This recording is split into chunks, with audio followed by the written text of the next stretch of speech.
These days,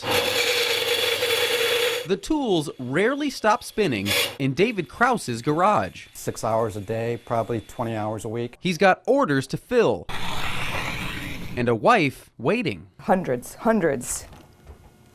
of ties, probably even thousands. All handmade, some silk, but mostly wood. You know, when I tell somebody I make wooden bow ties, they kind of give me the second look. I've forgotten how to tie a necktie, as odd as that sounds. But I can tie a bow tie in my sleep. David, Lisa, and Brent all can. They clip, cut, and create for Matthew Krause. They lost him to suicide in 2010. I always say if my brother was here today and we started this company, we'd be so much further along because he was so much into fashion. It's the reason why we can't stop. This is actually the very first fabric bow tie that Lisa ever made for her son Matthew.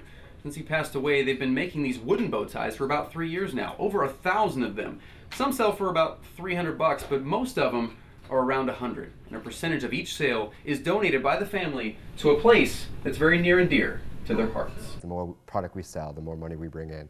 That just means the more money we can donate. You know, if we can help one family, one person get the help they need, that's all it takes. On the road in Spring Hill, I'm Bobby Lewis, 10 News.